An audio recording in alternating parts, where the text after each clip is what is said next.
Tema kita malam ini sebab-sebab ya malasnya kita beribadah. Ya. Ada berapa sebab yang paling utama, paling pokok yang membuat kita malas dalam mengabdikan diri kepada Allah. Bahkan kadang-kadang kita lupa dengan Allah, tidak tahu dengan Allah Subhanahu wa taala. Padahal kita yakin Allah yang memberikan kita rezeki, Allah yang memberikan kita kesehatan, Allah yang memberikan kita hidup. Tapi kadang-kadang kita lupa tujuan kita diciptakan oleh Allah. Kenapa Allah menciptakan kita, memberikan kita rezeki, memberikan kita sehat? Ada tujuannya untuk mengabdi kepada Allah. Tapi kadang-kadang kita ini malas. Malas kita dalam beribadah kepada Allah Subhanahu wa taala. Maka apa sebabnya? Jamaah rahimakumullah, ini sedikit insyaallah kita bahas ya, kurang lebih 30 menit ya. Pembahasannya 30 menit. Kenapa?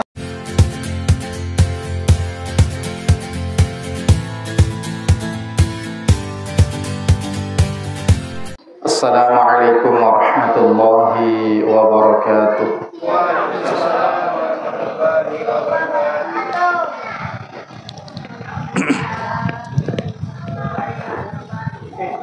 Alhamdulillahi rabbil alamin. Asyhadu an la ilaha illallah wahdahu la syarika lah wa asyhadu anna Muhammadan abduhu wa rasuluh.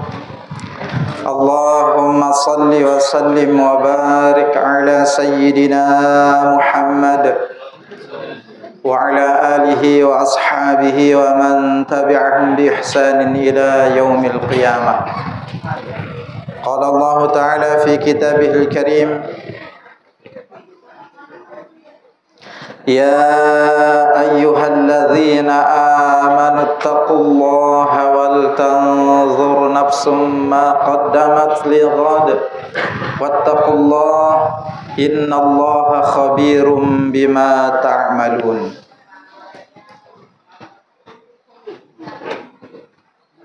Hadirin jamaah yang dirahmati Allah, Bapak dan Ibu, adik-adik semuanya.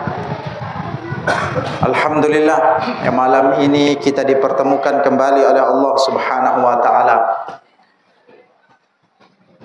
dalam acara kita ya, majelis kita, majelis mudzakarah, majelis zikir, majelis ilmu. Tentu kehadiran kita ke majelis ini harapan tertinggi kita di hadapan Allah ya, mudah-mudahan dosa-dosa kita diampuni oleh Allah Subhanahu wa taala.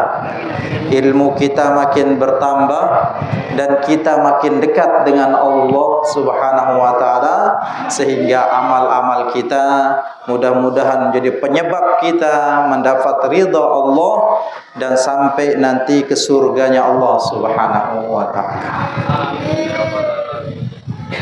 Jamaah yang dirahmati Allah, adik-adik, sebelum ke materi, saya mau tanya dulu nih ke peserta cilik.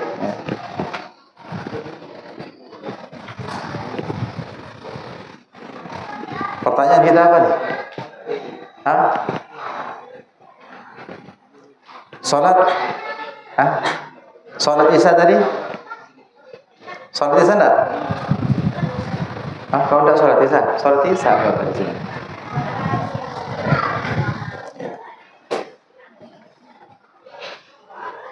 Jamaah yang dirahmati Allah, kita diciptakan oleh Allah Subhanahu wa taala sebagai manusia, makhluk terbaik di hadapan Allah. Hadirnya kita ke tengah-tengah dunia ini adalah untuk mengabdikan diri kepada Allah. Ini yang harus sama-sama kita semua sadari, bahwa kita hadir ke tengah-tengah dunia ini bukan kemauan kita. Kita tidak pernah berharap, kita tidak pernah minta, tapi alhamdulillah Allah hadirkan kita ke tengah dunia ini, dan Allah memberitahukan kepada kita melalui bimbingan wahyu bahwa tujuan Allah ciptakan kita satu-satunya adalah untuk menjadi abdi Allah, hamba Allah, bukan yang lain. Ya. Kalau kita tidak jadi hamba Allah, pasti menjadi hamba yang lain. Bisa menjadi abdud dunia, hamba dunia. Bisa menjadi hamba hawa nafsu. Bisa menjadi hamba mal, harta, hamba dinar. Kalau kita tidak jadi hamba Allah, pasti kita akan menjadi hamba yang lain. Ya, wa ma khalaqatul jinna wal insa illa liya'budun. Tidaklah kuciptakan jin dan manusia, kata Allah, melainkan untuk beribadah, untuk mengabdi kepada Allah, untuk menjadikan satu-satunya Tuhan yang harus kita sembah hanya Allah Subhanahu wa taala. Ini yang harus kita pegang, yang harus kita ingat kapan saja, di mana saja, dalam kondisi apapun kita. Ya. Jangan sampai lupa. Karena kalau kita lupa tujuan kita hadir di dunia ini, maka pasti salah jalan hidup kita. Ya. Kalau kita lupakan tujuan hidup kita, ya maka pasti kita akan salah. Oleh karenanya jamaah rahimakumullah, kesempatan ini karena tugas kita adalah untuk beribadah kepada Allah, dan alhamdulillah kita sudah beribadah siang malam kepada Allah Subhanahu wa taala, salat 5 waktu. Namun kadang-kadang dalam perjalanan hidup ini kita selaku manusia ada saja waktu-waktunya kita lemah, malas ya, dalam beribadah itu. Lemah. Bahkan aktivitas kita, kebiasaan beribadah itu kadang-kadang kita tidak laksanakan. Kenapa? Saking lemahnya. Ya, ini namanya futur. Ini dalam perjalanan hidup kita yang kita rasakan. Ya. Kadang kita semangat, kadang-kadang lemah. Ya. Oleh karenanya harus kita tahu. Ya. Apa sebabnya? Ini yang kita tadi tema kita malam ini, sebab-sebab ya malasnya kita beribadah. Ya. Ada berapa sebab yang paling utama, paling pokok yang membuat kita malas dalam mengabdikan diri kepada Allah. Bahkan kadang-kadang kita lupa dengan Allah, tidak tahu dengan Allah Subhanahu wa taala. Padahal kita yakin Allah yang memberikan kita rezeki, Allah yang memberikan kita kesehatan, Allah yang memberikan kita hidup. Tapi kadang-kadang kita lupa tujuan kita diciptakan oleh Allah. Kenapa Allah menciptakan kita, memberikan kita rezeki, memberikan kita sehat? Ada tujuannya untuk mengabdi kepada Allah. Tapi kadang-kadang kita ini malas. Malas kita dalam beribadah kepada Allah Subhanahu wa taala.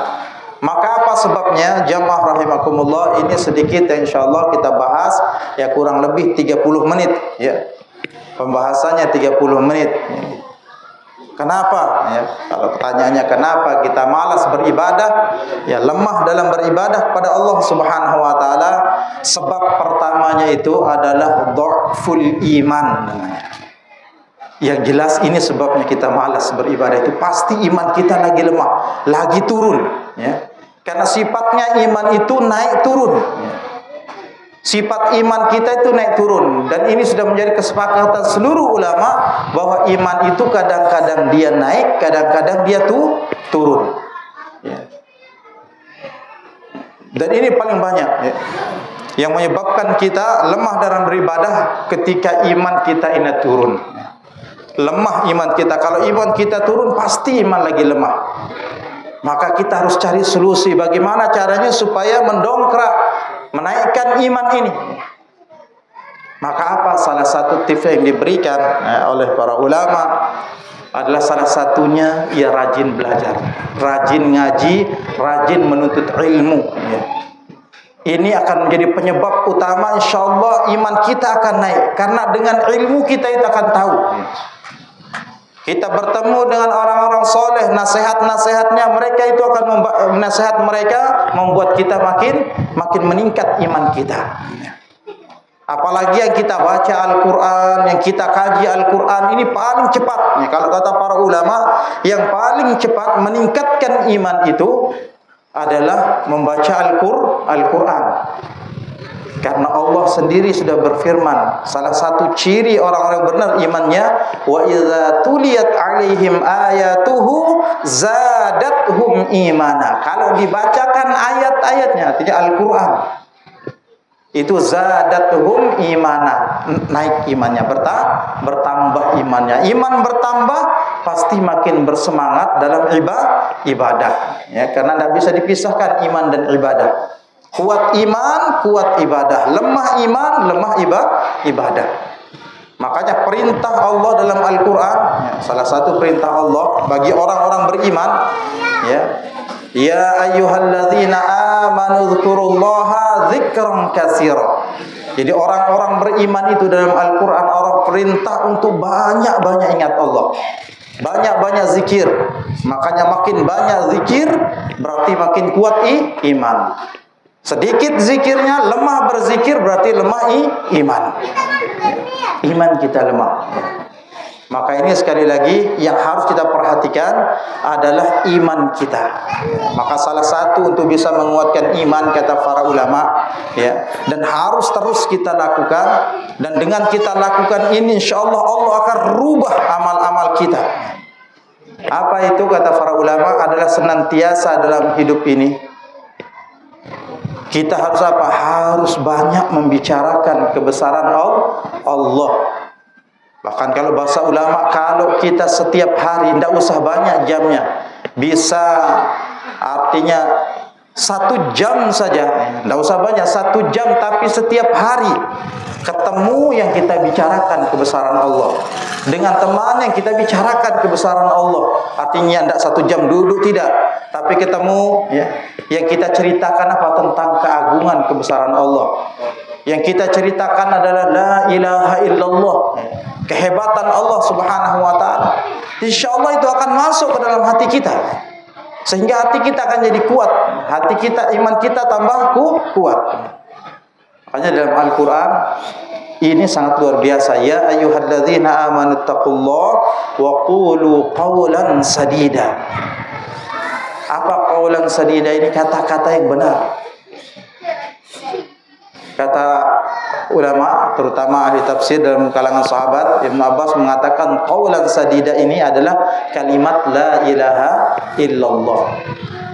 Kalimat yang benar adalah kalimat iman, kalimatul haq, berbicara tentang kebesaran Allah. Makanya para ulama akan mengatakan kalau kita sering berbicara tentang apa? Allah yang menciptakan, Allah yang beri rezeki, Allah yang menghidupkan, Allah yang mematikan. Kalau ini yang sering kita ucapkan masuk ke dalam hati kita, insya Allah itu akan membuat iman kita lebih kuat, dan akan membuat kita semangat beribadah. Dan Allah akan tanamkan sifat takwa dalam hati kita. Nah, ini kalau kita sering berbicara tentang kebesaran Allah, insya Allah Allah akan kuatkan iman kita. Ya, kalau kita berbicara terus tentang Allah, lama-lama kita akan kenal dengan Allah. Hari ini kan kita jarang sekali. Bahkan kalau sholat saja ketika takbir itu bukan lagi sibuk mengagungkan Allah. Allahu Akbar, bukan Allah yang besar kadang-kadang. Pekerjaan kita baru habis dimarah, Allahu Akbar, pikiran kita baru habis dimarah. Ya.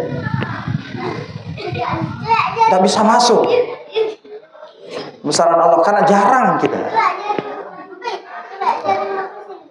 Jarang sekali kita membicarakan tentang kebesaran Allah. Yang banyak kita bicarakan ketemu dengan teman kita urusan bisnis, ya. Ketemu sedikit bagaimana sawit dipikirkan besar jadinya. Ketemu sedikit bagaimana kita nih proyek, kita bicarakan terus. Semua itu kita akan tinggalkan. Tidak dilarang, tapi jangan berlebihan. Silakan bicarakan itu untuk mengambil keperluan hidup kita. Tapi supaya lebih berkah itu coba lihat kehebatan Allah. Di proyek juga bisa menghasilkan keagungan Allah. Itu bisa menjadi apa? Menjadi keyakinan. Kalau kita pikirkan, gunakan akal kita, otak kita mikir, subhanallah, ya. luar biasa. Di mana saja. Ini kadang-kadang kita lebih banyak membicarakan dunia, sehingga yang masuk ke hati kita adalah kebesaran dunia. Mau tahu bahwa Allah sudah besar di hati kita atau dunia itu ketika kita sholat. Jadi untuk mengujinya sekali lagi ya, untuk menguji iman kita, sudah besar tidak iman kita ya, sudah Allah yang ada dalam hati kita, maka yang harus kita lakukan untuk mengujinya adalah kerjakan sholat 5 waktu. Coba saja ya. Kalau sudah benar iman kita ya, kalau kita takbir itu terasa ya. Tapi kalau pekerjaan yang besar itu tidak ada usul-usulnya. Kadang-kadang kita ini salah. Ketika sholat juga kadang-kadang saya lihat ibu-ibu saling salah. Babnya tentang dengan niat. Mulai takbir Allah, dia pikir dagingan. Saya sholat fardu ini ya bukan lagi mengagungkan Allah. Ini salah ya. Sibuk ngurusin kata-kata hati. Coba saja kalau tidak paham tentang niat itu, Allah Akbar lagi ngomong di hatinya. Aku sholat fardu zuhur menghadap kiblat 4 rakaat jadi makmum karena Allah. Jadi lagi ngomong hatinya, bukan Allah yang besar. Ini kesalahan. Padahal niat itu sedikit sebentar saja ya. Tidak usah disebut 4 rakaat zuhurnya, tidak usah menghadap kiblat karena itu sudah syarat. Ya. Langsung saja sudah saya sholat fardu zuhur karena Allah, itu pun lintasan, selesai. Kalau jadi makmum ya kita di belakang sudah jadi makmum, namanya tidak mungkin kita jadi imam. Tinggal agungkan Allah, Allahu Akbar, Allah yang besar. Jadi ketika sholat Allah, jadi lama sekali, salah ulang lagi. Allah ulang lagi. Ini ketertipuan namanya. Kita sholat tapi bukan Allah yang kita agungkan. Sibuk hati kita ngomong. Apa bicaranya? Aku sholat fardu zuhur 4 rakaat sampai akbarnya selesai juga. Ya. Jadi niat itu kalau sebentar saja niat itu. Ya. Apalagi kalau pakai mazhab yang lain. Mazhab yang lain itu niatnya ketika dia berdiri sudah berniat. Takbir itu tinggal agungkan Allah. Ya. Kalau mazhab Imam Syafi'i itu bersamaan. Tapi tidak usah pakai ngomong dalam hatinya. Allahu Akbar masuk sudah tuh. Makanya disuruh latih dulu, ucapkan dulu lafaznya. Kadang-kadang bahasa Arab ya, usolli, tidak tahu artinya. Usolli fardhu zuhri ya. Bahasa Arab tidak tahu dia, padahal ngomong aja bahasa Indonesia. Aku sholat fardu supaya lebih jelas ya. Itu bahasa Arab ya. Kalau melafazkan terjemahannya saja ya, supaya hati kita mantap ketika takbirnya. Begitu ya. Ini kalau kita memuji kebesaran Allah, iman kita masuk tidak itu dalam sholat, kata para ulama. Ini pertama, sekali lagi ini kenapa kita malas beribadah. Salah satu penyebab utamanya lemahnya iman. Kenapa iman kita lemah ya? Ya karena kita tidak kenal Allah ya. Kita tidak mengilmui ya. Kita tidak kenal ngapain Allah menjadikan kita. Banyak karena kita tidak mau belajar. Ini penyebab pertamanya. Lemah iman, lemah malas kita dalam beribadah. Maka terus perhatikan iman kita ya. Terus jaga iman kita, pupuk iman kita ya. Maka cara salah satu untuk pupuk iman kita supaya tetap istiqomah ya, seminimal ya seminggu itu minimalnya, paling minimal itu sekali, sepekan sekali berada di majelis ilmu di mana saja. Karena ini sangat membantu ya. Kalau tidak berada di majelis ilmu, minimal ada waktu kita kumpul-kumpul dengan teman kita yang kita bicarakan apa? Muzakarah tentang iman. Ya. Muzakarah ngomongnya tentang kebesaran Allah. Ketika kita silaturahim, ziarah, berkunjung ke tetangga, ke teman, di situ juga kita berbicara tentang kebesaran Allah. Insya Allah iman kita akan bertambah, iman kita makin kuat.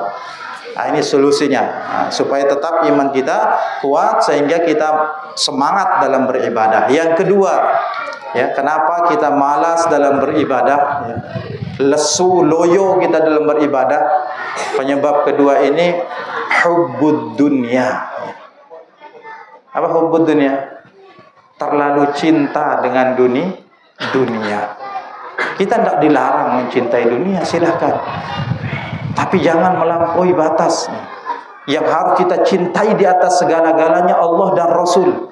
Kalau kita mau merasakan manis lezatnya iman, salah satu syaratnya yang harus kita lakukan, kata Rasulullah, kalau mau merasakan iman itu manis lezat, ya, dengan iman kuat, insya Allah semangat beribadah. Apa yang harus dilakukan?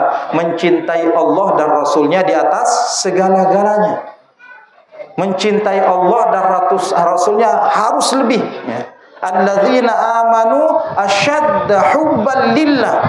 Jadi orang-orang beriman itu sangat cinta kepada Allah. Sangat cinta kepada Allah. Ini harus kita lakukan, jangan balik, ya. Kita kalau dalam urusan dunia itu sangat cinta dengan dunia. Apa buktinya kita sangat cinta dengan dunia? Itu kelihatan betul kita ini masih dunia yang kita lebih cintai. Ketika kita sibuk kerja, ketika Allahu Akbar, Allahu Akbar.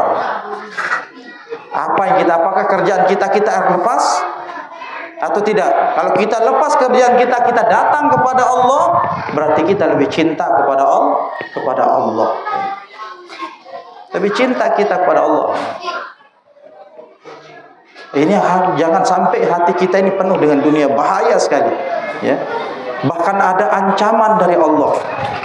Kalau 8 hal yang lebih kita cintai, ya, kalau dalam Al-Quran, jika bapak-bapakmu, anak-anakmu, keluargamu, istrimu, sawah ladang, ya, disebut oleh Allah dalam Al-Quran di surat Taubah ayat 24.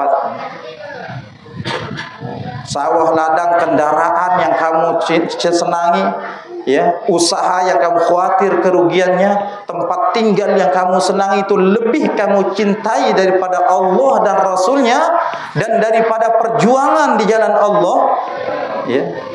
Fatarabbasu, kata Allah, tunggu, kata Allah. Fatarabbasu hatta ya'ti Allah bi amrih, tunggu sampai Allah mendatangkan keputusannya. Ada ancaman dari Allah. Jangan sampai kita melebihi. Boleh kita cinta, tapi cinta kita dengan dunia ini karena Allah, ya. Kita cintai karena Allah yang memerintah kita. Kita cintai dunia ini karena Allah, sehingga ikut dia. Apa maunya Allah, itu yang kita lakukan, bukan apa maunya dunia. Nah, ini yang harus kita perhatikan. Jadi penyebab kedua kenapa kita malas beribadah, terlalu cinta dengan dunia, sibuk mikirkan dunia, waktu kita dunia. Bangun tidur pagi yang kita pikirkan dunia. Coba saja, kalau kita sudah bangun pagi yang kita pikirkan dunia, yang kita pikirkan hutang, lihat saja linglung hidupnya. Tapi kalau dia bangun tidur yang dia ingat Allah, yang dia ingat dia Allah yang beri rezeki, tidak takut dia.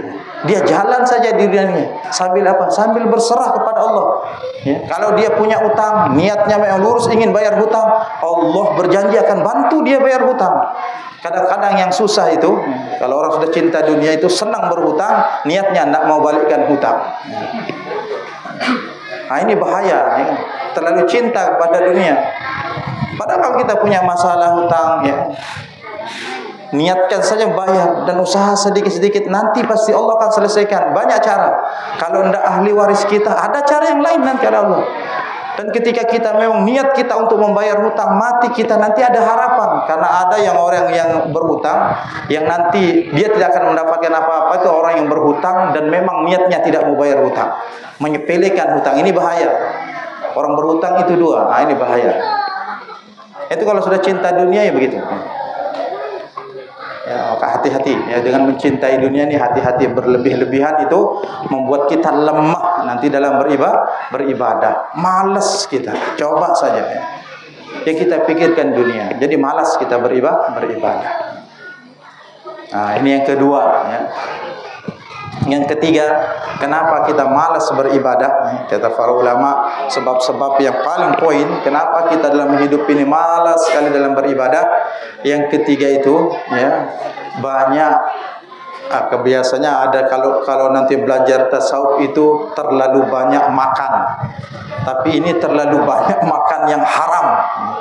Ada tambahannya, ya. terlalu banyak makan, coba saja kalau kita malam makan kenyang itu nanti bangun itu tidak bisa, seperti ular kita kelinting bangun tapi ke WC balik lagi tidur, malas kita. Tapi kalau posisi perut kita sedang saja, enggak juga kenyang, enggak juga lapar, itu enak. Apalagi tambahannya banyak makan yang haram, bukan tambah malas. Bahkan dalutun dia ibadah, dia tidak merasakan manis lezatnya dalam ibadah, ya. Dia sholat, tapi ya sholat saja, tidak merasakan bahwa ini sholat ini sebenarnya nikmat. Rasulullah mengatakan, ya, sholat itu nikmat. Ju'ilat qurratu aini fis sholat. Jadi kata Rasulullah, apa? Dijadikan kenikmatan, penyejuk kesenangan dalam pandangan hidup Nabi itu dalam sholat. Memang sholat itu nikmat. Kapan itu terjadi? Kalau kita beribadah, apa yang ada dalam diri kita, fisik kita, dalam perut kita itu adalah hal-hal yang halal, insya Allah akan terasa nikmat. Tapi kalau hal yang haram, bukan nikmat, sekedarnya saja. Bahkan kadang-kadang main-main kita lakukan ibadah. Ini kalau kita konsumsi yang haram, ya. Dampaknya ke ibadah kita, tidak bisa merasakan lezatnya manis. Ini hukuman paling berat, ya. Bagi orang beriman yang beribadah kepada Allah ini, kadang-kadang kita tidak merasa biasa-biasa saja, padahal ini hukuman dari Allah. Ini hukuman, termasuk hukuman beribadah tapi tidak merasakan nikmatnya ibadah, ya. Sudah bermujahadah puluhan tahun tapi dia tidak rasakan nikmatnya ibadah. Kalau kita dengar cerita orang itu, ya, ada orang yang masya Allah luar biasa, bertahun-tahun bermujahadah zikir kepada Allah. Dia jaga hal-hal yang haram masuk ke dalam dirinya, ya. Dia kekang nafsunya, dia tidak perturutkan hawa nafsunya, dia terus istiqamah berzikir, ya. Maka apa yang terjadi? Dalam hidupnya tidak ada yang paling nikmat yang dia rasakan kecuali ketika dia senantiasa lisannya, pikirannya, geraknya itu senantiasa, akalnya senantiasa ingat Allah. Itu yang paling nikmat, ya. Paling nikmat. Nah, ini jamaah rahimakumullah, sekali lagi, kalau kita tidak mau, ya, lemah malas dalam beribadah, ya, berusaha, ya, hindarkan apapun yang masuk ke dalam diri kita ini dari perkara-perkara yang haram, ya, supaya kita nanti bisa merasakan lezat manisnya ibadah dan semangat kita dalam beribadah. Tapi kalau yang haram yang masuk itu nanti akan membuat kita lemah, malas, ya. Bahkan kita khawatir bukan lemah dan malas, akhirnya nanti di perjalanan hidup kita justru kita keluar daripada ibadah. Karena banyak terjadi, ya, ada yang selama hidupnya dia jadi imam. Ini cerita nyata, bukan dongeng. Ya, di tengah-tengah kita hidupnya selama dia jadi imam 30 tahun jadi imam di masjid, di selanggar, di musalla. 30 tahun jadi imam, bayangkan. Ngaji, menjaga, merawat rumah Allah, namun di akhirnya dia dengan bangga mengatakan dia ketemu ilmu sejati, ilmu yang tidak sholat. Ya kan? Ini bahaya. Kenapa? Kan tidak pakai ilmu. Masa mungkin selama ini kita makan yang haram, kita tidak tahu. Ini bukan dongeng, ya. Orangnya masih ada, imam, ya. Tapi ternyata dia bangga, sudah sekarang tidak sholat lagi, sudah ketemu ilmu sejati. Tahu ilmu sejatinya kok meninggalkan sholat. Ilmu sejati datang dari mana, ya kan? Kalau itu ilmu sejati yang tidak sholat itu terkenal tidak mau sujud, nah itu kan iblis, ya kan? Ini ada manusia tidak sholat lebih parah daripada iblis. Iblis itu disuruh tidak mau taat itu cuma disuruh kepada Adam saja. Ini dia tidak mau kepada Allah, tapi sudah merasa sampai kepada Allah. Ini hidup dalam kejahilan namanya, ya. Dia tidak paham ilmu yang salah. Hati-hati, ya, kita hati-hati jangan sampai itu terjadi, ya. Jangan sampai makanan haram ini, cinta dunia, makan banyak yang haram, pasti itu larinya. Kalau cinta dunia, nanti yang kita konsumsi yang haram. Karena pasti karena kecintanya kepada dunia, apapun dia bagaimanapun untuk mengumpulkan dunia, yang dia pikirkan apa? Dia tidak perlu kenal halal haram, tidak perlu tahu. Yang penting ada. Nah, ini yang bahaya. Ini ya, jadi jangan sampai melakukan makan yang haram. Yang ketiga, yang keempat ya, penyebab paling utama kenapa kita malas, lemah dalam beribadah pada Allah Subhanahu wa taala ya. Penyebab keempat itu kata para ulama adalah banyak melakukan dosa ya. Dosa itu banyak. Itu jadi lemah kita. Yang jadi masalah sebenarnya bukan kadang-kadang kita ini tidak paham itu dosa ya. Karena kita tidak pernah belajar ya, dosa-dosa itu apa. Kadang-kadang dosa kita anggap baik. Saking sudah kita anggap baik jadi halal. Mohon maaf, sebentar lagi kita pemilu itu tidak lagi biar pakai dalil, beribu dalil, nanti tidak saya pakai. Jadi yang haram itu bisa jadi halal ya. Benar. Coba saja lihat nanti. Dan yang memilih juga senang ya. Itu yang dia cari.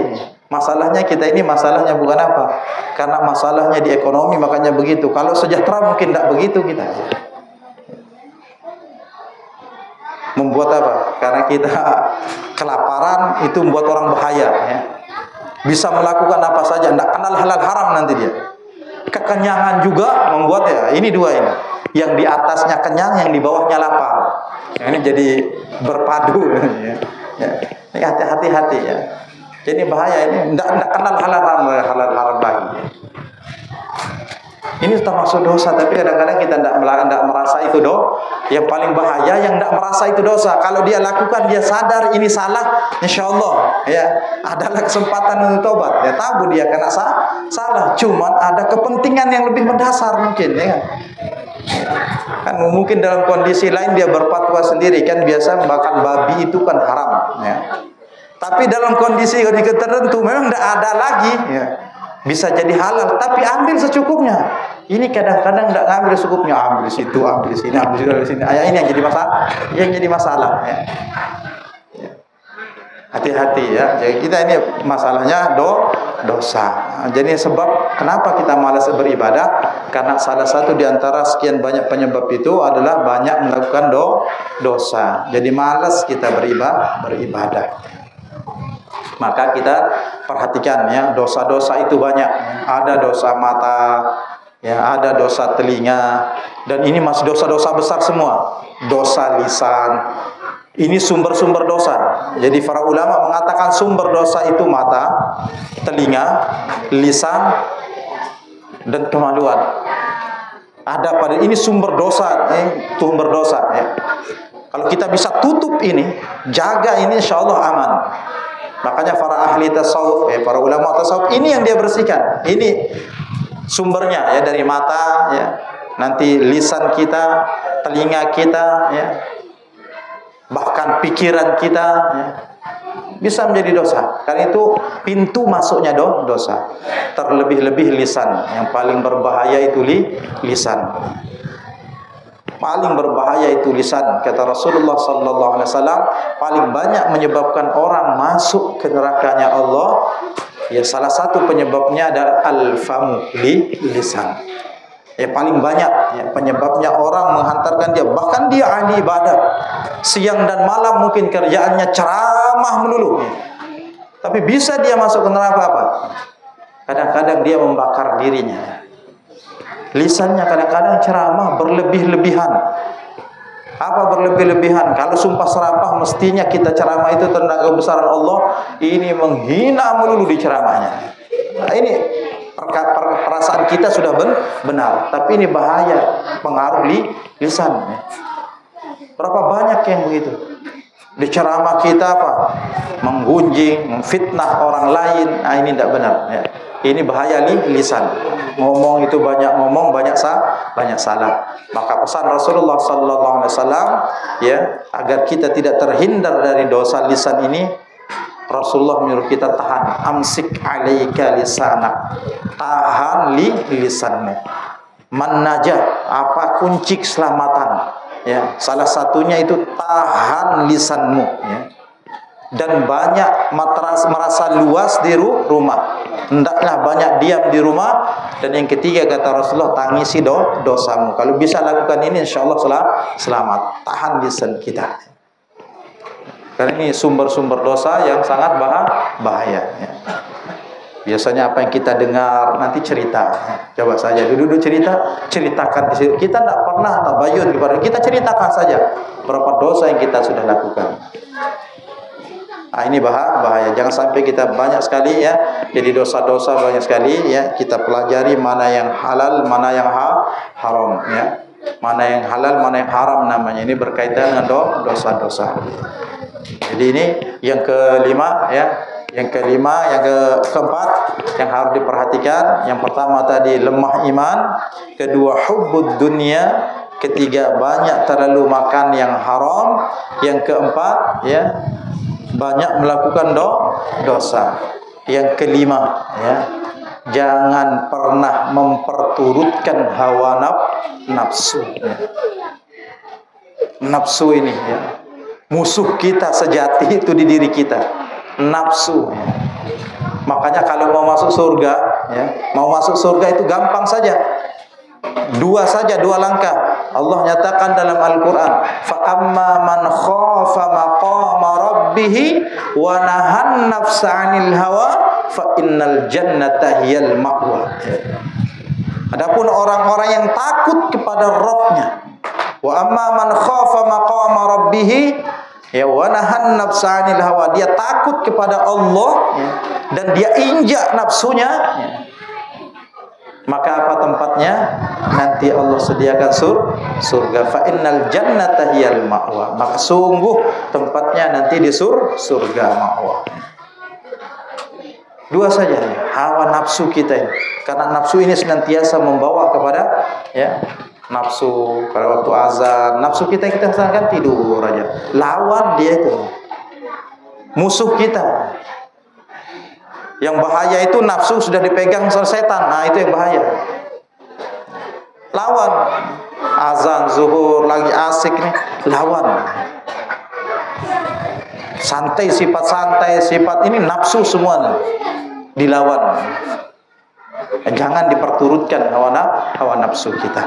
Ya, karena nafsu ini senantiasa membawa kepada keburukan. Ya. Hawa nafsu senantiasa membawa kepada keburukan. Nah, maka ini 5 hal ya jamaah rahimakumullah yang harus betul-betul perhatikan. Kalau iman kita mau stabil ya, ibadah kita mau stabil, ibadah kita makin meningkat, maka ini yang harus diperhatikan, dijauhkan diri kita. Pertama, sekali lagi saya ulangi, sebabnya kenapa kita malas beribadah ya dalam hidup ini, lemah iman. Terutama kita lemah iman kita kepada kehidupan akhirat ya, itu terus kita usahakan ya, duduk di majelis berbicara tentang kebesaran Allah, keagungan Allah, berbicara tentang akhirat, bahwa kita hidup di dunia ini tidak lama ya, proses perjalanan hidup kita masih panjang ya. Kalau kita lihat nanti Al-Quran dan Sunnah, hidup kita ini sekarang sudah di fase ketiga, alam ruh, rahim, dunia, nanti barzah, habis barzah yaumul ba'as ya, hari kebangkitan, baru nanti mahsyar, digiring di mahsyar, nanti baru nanti ada namanya yaumul hisab, perhitungan amal, baru nanti mizan ya, amal kita ditimbang, baru nanti ada tempat namanya setelah mizan ditimbang pemberian catatan amal kita ya, baru kita akan melewati sirat, ujungnya kalau tidak surga neraka. Itu panjang lagi, dan bukan sehari 2 hari, tapi ketentuan untuk di akhirat ini menentukan di sini di dunia ini. Bagaimana kita bisa nanti selamat di mana? Di yaumul mahsyar, di hari mahsyar. Itu di dunia ini. Makanya Allah mengatakan melalui baginda Rasulullah, nanti ada orang-orang yang diselamatkan di mahsyar ini. Ada 7 ya, yang disebut oleh Rasulullah dengan jelas. Nanti ada yang lain, bukan pembatasan, banyak. Tapi ada 7 yang secara berurutan disebut. Salah diantaranya siapa? Pemimpin yang adil. Nah, ini tidak gampang jadi pemimpin yang adil. Pemimpin adil ini akan mendapat naungan di yaumul mahsyar nanti. Siapa lagi? Ya, pemuda, anak-anak muda nih yang berkembang, tumbuh, taat kepada Allah. Yang ketiga, orang orang yang hatinya bergantung dengan masjid. Yang keempat, laki-laki ya, yang bertemu ya, berpisah karena Allah, saling mencintai karena Allah Subhanahu wa taala. Yang kelima siapa? Ya, orang yang diajak berzina ini oleh perempuan bangsawan cantik ya, keturunan ya raja lah, cantik, diajak berzina, dia mengatakan inni akhafullah. Tidak gampang mengatakan sini saya takut kepada Allah. Bayangkan perempuan cantik ya, kaya lagi, luar biasa. Kita diajak berzina, susah untuk nolak biasanya begitu. Apalagi iman kita tidak ada. Makanya jaminannya ini akhafullah. Kalau dia mengatakan saya takut kepada Allah, jaminannya nanti di mahsyar. Yang keenam siapa? Orang yang bersedekah dengan tangan kanannya, tangan kiri tidak tahu. Apa? Saking ikhlasnya. Ini namanya sedekah rahasia. Yang kelima, orang yang duduk di pojok-pojok kamarnya, duduk sambil apa? Sambil zikir, mengingat dosanya, lalu matanya mengeluarkan air, nangis karena takut kepada Allah. Ini nanti yang akan mendapatkan naungan. Kan tidak gampang di mahsyar, itu luar biasa. Ada juga yang lain siapa? Orang yang rajin ke masjid. Orang yang hidupnya bersama dengan Al-Quran. Ini amal-amal, dan itu harus diistiqomahkan dengan meyakini semua yang telah dijanjikan oleh Rasulullah SAW. Banyak ya, diantaranya itu ya. Kalau kita mau selamat di mahsyar, belum lagi nanti habis di mahsyar kita digiring ya, untuk nanti berhadapan dengan Allah. Hari penghisapan amal, dan amal yang dihisap pertama kali itu sholat. Baik sholatnya ikut baik. Setelah dihisap nanti baru dicuri catatan amalnya, ditimbang. Yaumul mizan, di hari penimbangan amal. Setelah ditimbang nanti kita sudah tahu ini. Pokoknya sudah tahu. Yang kurang amalnya pasti celaka aku ya. Nanti baru kita jalan di jembatan Siratal Mustaqim. Nanti sebelum sampai di surga ada namanya Al-Haud. Rasulullah menunggu kita di situ. Sebelum masuk surga dikasih minum oleh Rasulullah sallallahu alaihi wasallam. Dan di situ juga ada tempat untuk boleh berhujjah. Orang-orang yang hidup selama di dunia sudah bawa pahala sholat, sudah bawa semua pahala, tapi di situ nanti boleh berhujjah. Ya, mungkin orang tua dengan anaknya ya, nanti berhujjah, orang tuanya masuk surga, anaknya enggak ya. Siap-siap ya, anak kita yang narik kita ya, makanya sama-sama saling menasehati, terus nasihatkan anak-anak kita agar taat kepada Allah Subhanahu wa taala ya. Ada panjang lagi perjalanan kita, maka sekali lagi yang menentukan di dunia ini, maka ikutilah petunjuk Allah dan Rasulnya. Mau selamat, satu-satunya jalan ikuti Allah dan Rasulnya. Rasulullah sudah meninggalkan mukjizat terbesarnya kepada kita, Al-Quran dan Sunnah. Pegang itu kata Rasulullah, gigit dia, insya Allah nanti kita akan selamat sampai kepada tujuan kita, surganya Allah Subhanahu wa taala. Jamaah yang dirahmati Allah, itu ya sedikit ya, mudah-mudahan kita semua dijaga oleh Allah, ditingkatkan iman kita oleh Allah, dan mudah-mudahan Allah memudahkan kita dalam setiap langkah kita ya, untuk menjalankan ibadah ya, diberi pertolongan oleh Allah ya, untuk menjalankan urusan-urusan dunia kita betul-betul dipelihara oleh Allah Subhanahu wa taala. Assalamualaikum warahmatullahi wabarakatuh.